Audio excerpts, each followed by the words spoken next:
Assalamualaikum warahmatullahi wabarakatuh. Hello everyone. We are from group 11 of the History of the English Language A class, and we will discuss the material about the English language in America part 4. Before we started, let me introduce all the members of the group 11. The first one is myself, Anbiadiyatma. The second one is Ardina, Lukita, Riyanto. Next is Egi Evelyn Septiarini, and then Intan, Nutrilia, and the last one is Jilannisa Hanifa. Alright, without wasting any time, let's start it into the first material. Alright, the first material that we're gonna discuss on this topic is Webster influence on American spelling. It is a matter of common observation that American spelling often differs in small ways from that customary in England.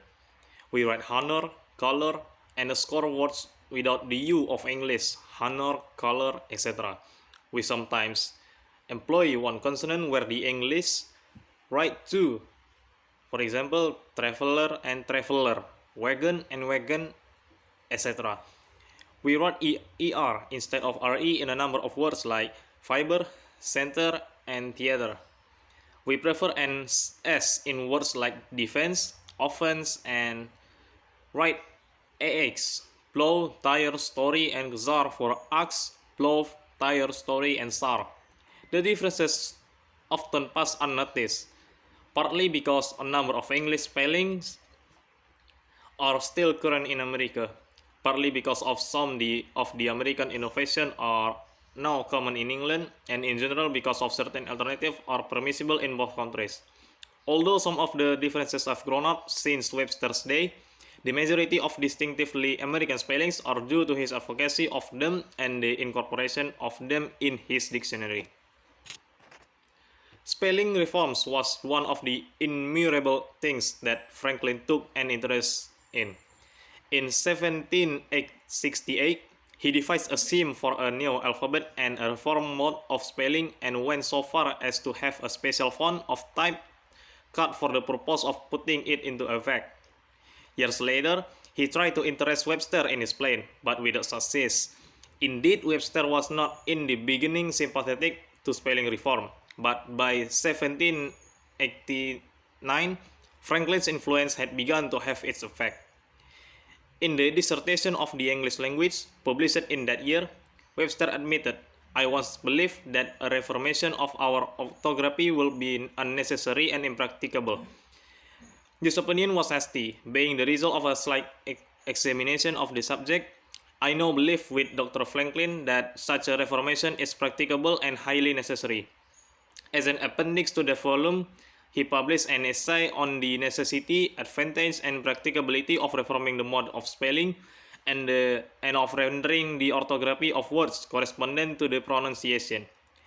In this, he urged the omission of all superfluous or the silent letters, such as the A in the bread and the E in the give. The substitution between of E for the vowels in mean, speak, and grieve, K, etc. The use of K for Ch in such words as had a Kson like capture and chorus, and a few other inconsiderable alteration. The next year, he exemplified his reform in a collection of essays and fugitive writings, but the change here proposed met with so much opposition that he abandoned most of them in favor of a more moderate proposal. By the 1806, when he published his first small dictionary, he had come to hold that it would be useless to attempt any change, even if practicable, in those anomalies which form whole classes of words, and in which change will rather perplex than ease the learner. The most important modification he introduced are he prints music, physics, logic, etc. without final k, scepter, theater, matter, and the like the er instead of the re, honor, favor, etc. Without the u, check, mask, risk, etc. For check, mask, risk, defense, pretense, recompense, and similar word with an s, and determine, examine, doctrine, medicine, etc. Without a final e, in all except The last of these innovations he has been followed generally in American usage. He was not always consistent. He spelled traffic, almanac, frolic, and havoc with a final k, where his own rule and modern practice call for its omission. But on the whole, the principles here adopted were carried over with some modification and addition into his American Dictionary of 1828, and from this they have come into our present use. It has been too well to trace in some detail the evolution of Webster's ideas on the subjects of spelling, because the most characteristic differences between British and American practice today are owed to him. Some of his innovations have been adopted in Britain, and it may be said in general that his later views were on the whole moderate sensible. Okay, the second material on this topic that we are gonna discuss is about Webster influence on American pronunciation which will be explained by Egi Evelyn Septiarini. To Egi Evelyn, time is yours. Webster's influence on American English. Though the influence is more difficult to prove, there can be no doubt that to Webster's are to be attributed some of the characteristics of American pronunciation, especially its uniformity and disposition to give fuller value to the unaccented syllables of words. Certainly, he was interested in the improvement of American pronunciation and intended that his book should serve that purpose. In the first part of his Grammatical Institute, which became the American Spelling Book, he says that the system is designed to introduce uniformity and accuracy of pronunciation into common schools. Webster's spelling book was put in thousands of schools. It is very likely that it affects the pronunciation.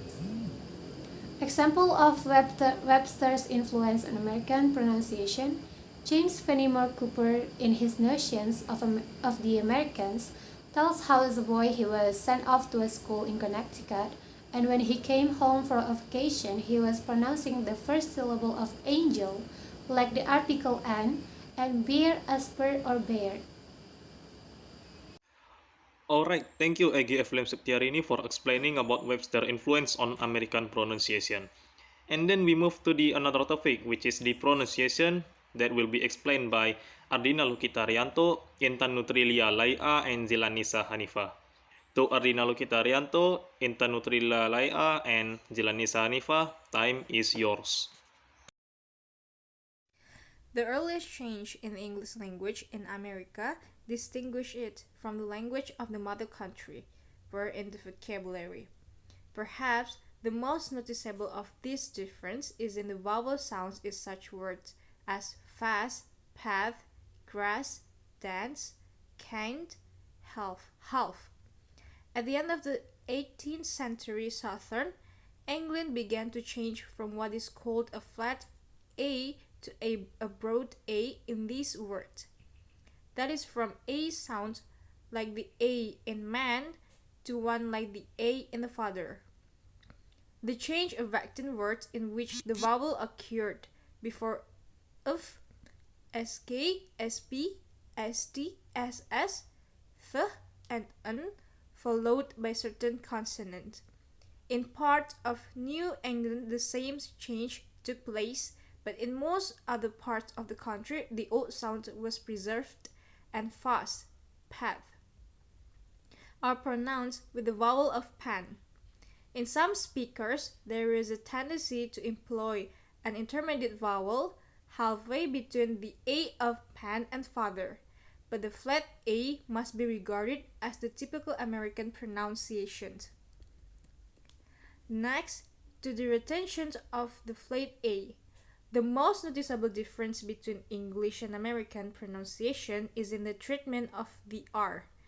In the received pronunciation of England, this sound has disappeared, or at the end of a word unless the next word begins with a vowel.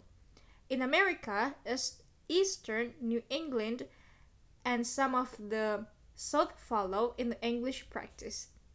But in the Middle States and the West, the R is pronounced in all positions. Those in the received standard of England Lord has the same sound as loud and there is pronounced with the indeterminate vowel as a glide at the end. The American R is either a retention of older English pronunciations or the result of North of England influence or in our speech. It has caused more comment than any other distinctions in American pronunciations. A distinction less apparent to the layman in the pronunciation of the O in such words as not, lot, hot, top. In England, this is still an open O pronounce with the lips rounded, but in America, except in part of New England, it has commonly lost its rounding, and in most words has become a sound identical in quality with the A in father, only short. There are other differences of less moment between English and American pronunciation because they concern individual words or small groups of words. Thus in England, bean has the same sound as bean, but in America it's like bean. Leisure often has in America what is popularly called a long vowel, but in England usually rhyme with pleasure. There too the last syllable of word like fertile and sterile rhyme with "isle".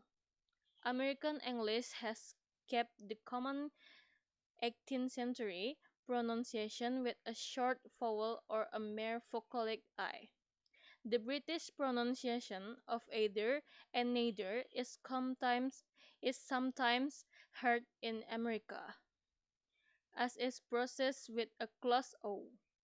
But Americans do not suppress the final T in trade or pronounce of an F in lieutenant. The pronunciation of figure with ger would be considered pedantic in Britain. According to Fowler, who also confirmed the pronunciation of eight as eight, while noting that the American pronunciation has been growing there. In the United States, figure and eight would betray a lack of cultivation. A more important difference is the greater clearness with which Americans pronounce unaccented syllables. They do not say secretary or necessary. Bernard Shaw said he once recognized an American because he accented the third syllable of necessary, and the disposition to put a secondary stress on one of the unaccented syllables of a long word is one of the consequences of our effort to pronounce all the syllables. Conversely, the suppression of syllables in Britain has been accompanied by a difference at time in the position of the chief stress. The British commonly say centenary and laboratory, and advertisement is never advertisement. There is, of course, more in speech than the quality of the sounds. There is also the matter of pitch and tempo. Americans speak more slowly and with less variety of tone. There can be no gainsaying the fact that American speech is a bit more monotone, is uttered with less variety in the intonation than that of Britain. The difference between British and American pronunciation are not such as should cause any alarm for the future, any fear that the British and Americans may become unintelligible to each other. As already said, the difference in the pronunciation of the O in law, top, and so on is one that often escapes the notice of the lay person. The pronunciation or the R may continue to stir mutual curiosity but the difference between the broad and the flat fewer, there are 150 words in common use. Other differences are sporadic and, on the whole, negligible. I think that's all. Thank you. Alright, thank you Ardina Lukita Riyanto, Intan Nutrilia and Jilannisa Hanifa for explaining about the pronunciation. I think that's all the material about the English language in America part 4. We are from group 11. We apologize if we make many mistakes in this presentation. I hope all of you understand about the English language in America part 4. Thank you for watching our videos. Assalamualaikum warahmatullahi wabarakatuh.